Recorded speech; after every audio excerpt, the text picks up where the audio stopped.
Hello guys, si Bong po ito at dahil minsanan din lang naman niya ako sa isang taon ang Pasko ay di aring ahot mamimigay din tayo ng regalo. Charit! Pero bago nga ho yan ay di arit desperas na nga ho ng Pasko ako nakapamili dahil ako nga ho'y nilagnat nung 20. Bukod pa nga ho doon ay ang taas ng baha kahapon kaya naman niya ho ngayon lang talaga tayo may time para nga ho pumunta din sa bayan. Alas 12 nga ho nung pumasok ako din sa Robinson's Mall at alam nyo ga nakalabas ako ay mandang alas 4 na. Mas matagal pa nga ho ang ipinila ko kaysa nga ho sa pagpili na ring aking mga pinagbibili. Paano gaho ay di sabay-sabay at ang pagkakadami nga hong taong namimili dito. Bali kanina nga ho ay nag-commute lang ako papunta nga ho pala dinis sa bayan dahil nga ho hindi ako sigurado kung malakas pa nga ho ang ulan at kung ako nga ho ay may madadaanan. Wala nga rin ho pala akong kasama kaya naman nga ho ari naisipan kong mag-vlog ay yung ako nga ho ay magbabayad na. Kapag nga ho talaga nangangarag ang aking pagkatao, nalilimutan ko ho talaga na minsan ako nga ho pala ay vlogger.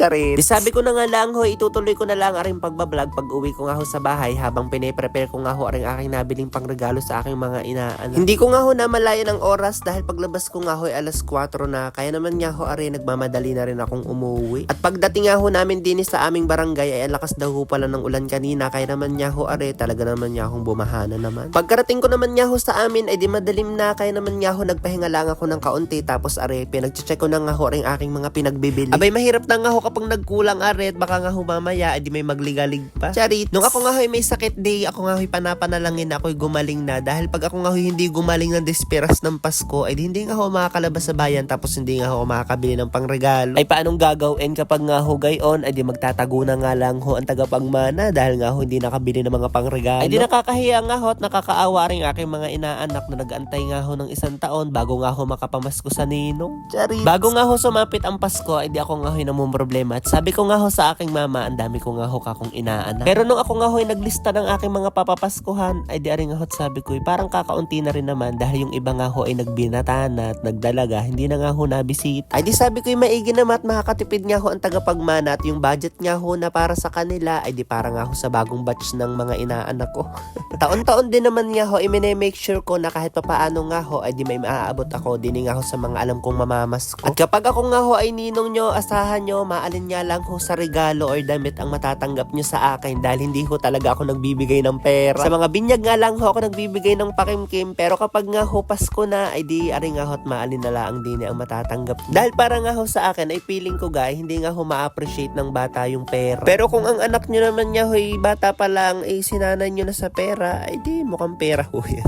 Pero ngayong taon nga ho ang plano ko talaga yung mga laruan ang bibilhin ko sa aking mga inaanak para naman nga ho talagang sila'y matuwa. Yung ganaman nga ho ang mga edad ng mga inaanak ko ngayon ay yung mga babagong maglalaro ay napakasarap nga ho bigyan ng laruan ng mga gayon. Ang kaso naman nga ho ay wala akong magustuhang mga laruan kanina sa bayan kaya naman nga ho are sabi ko yung mga damit na lang at magagamit din naman. Tapos ang plano ko ho talaga ay ang bibilhan ko yung mga inaanak ko lamang dahil nga ho nagtitipid ang tagapagmana. Charit. Tapos napadaan naman nga ho ako sa may mga damitan kanina tapos naisipan ko na nga lang hong regaluhan din ang kuya ko. Dahil nung isang araw nga ho ay may pupuntahan kaming dalawa at siya nga ho pinagpuputi ko para kami malinis tingnan. Ang kaso ay wala siya. Tapos napaisip nga ho ako may regalo ako sa kuya tapos nagregalo nga rin ho ako sa tatay. Naisip ko wala pala ho akong regalo sa mama. Ay di ako nga ho nakokonsensya na dyan kaya naman nga ho pagkatapos kong kumuha ng damit ng para kay kuya ay di pumunta na nga ho ako din sa may mga bag. At pagkarating ko naman nga ho doon ay di nakita ko nga ho agad arit. Alam nyo ga ho napakahilig dyan ng mama. Napakaganda pa nga ho ng kulay kaya naman nga ho sabi ko ay di ari nga ho para sa mama at kinuha ko na nga ho siya. At dahil maganda rin naman nga ho ang takbo ng business namin ng mama ay di sabi ko sasamahan ko na nga ho rin ng ampaw ito. At naalala ko nga ho ang sabi sa akin ng mama hindi daw ho maganda yung masyadong maraming pera kaya nga ho kakaunti din lang naman ang nilagay ko sa ampaw niya. Charit. Ay dari nga ho, pagkatapos kong ipagbabalot aring aking mga regalo ay di ipinatas ko na nga ho, nag-ready na rin ako dyan ng ilang perasong ampaw dahil baka nga ho yung mga inaanak kong hindi nabilhan ng regalo ay di baka nga rin ho pumunta dito ay di magaling na nga ho na ready tayo. Manifesting naman nga ho na sa susunod na mas marami pa nga ho tayong mabigyan ng regalo. At pagpatak naman nga ho ng alas 12 ng hating gabi ay di Merry Christmas nga ho sa inyo. Ay di ari nga ho, bago ako lumabas ng kwarto ay di kinuha ko na nga ho aring aking mga pampapasko dahil kabidyo ko nga ho namin yung aming kapatid at siya nga ho ang pumilit na kami nga ho ay magsibangon.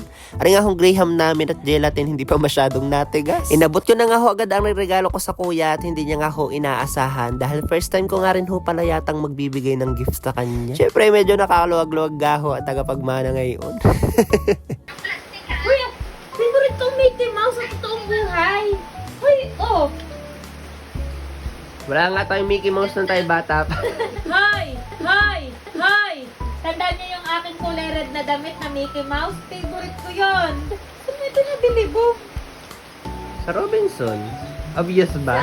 Ganyan nga lang ho kami mag-usap-usap din ha. Baka naman niya ho kayo may masabi pa. Charits, mukha naman niya ho nagustuhan ng kuya. Rin nga ho aking regalo. At ang sunod ko na nga hong ibinigay ay rin nga ho ampaw kay Yuri at kay Pai. Binigyan ko na nga rin ho ang kuya dahil Pasko naman. Ari nga ho araw ng pagbibigayan. Charits. Wala nga ho akong regalong nabili kay Pai at kay Yuri. Kaya nga ho sabi ko, ampaw na nga lang ho ang ibibigay ko sa kanilang dalawa.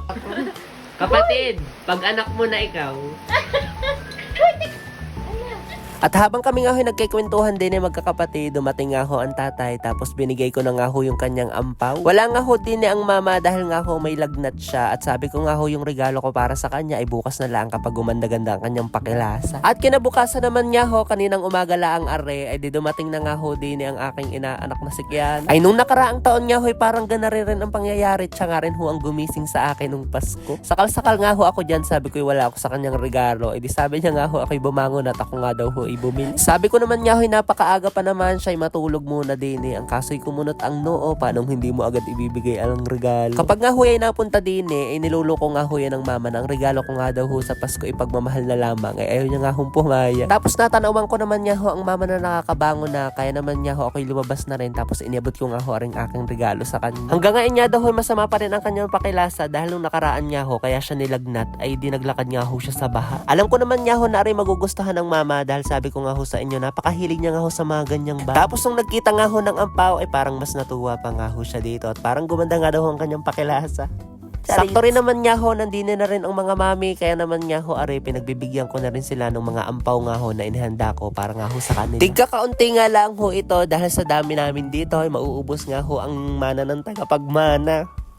Charis. Hindi na rin naman niya ho nagtagal at dumating pa nga ho din yung isa ko pang inaanak. Kaya naman niya ho sabi ko umupo muna siya at kukunin ko nga ho yung regalo ko para sa kanya. Ay siya, hanggang dito na nga lang po muna ulit ang vlog nating ito. At kung nakarating nga ho kay Dini sa video na ito, ay pwede ka hong pakicomment kung mga taga saan kayo para nga ho ang tagapagmana ay di may idea kung saan nga ho nakakarating ang mga vlogs. I-comment nyo nga ho dyan at sa susunod ay di kayo nga ho i-shoutout. Hindi pa nga ho nadating dyan lahat pero hindi ko na nga ho mahihintay dahil nga ho syempre tayo nga ho mag-iikot-ikot nga ho din at maghahanap nga ho ng makakain. Ay siya, ay kung hindi pa nga ho kayo naka-follow, ay di pa-follow, like, and share na rin naman niya ho ng vlog nating ito. Ay paano? Ay di sa isang araw na lang po ulit ha. Harurut.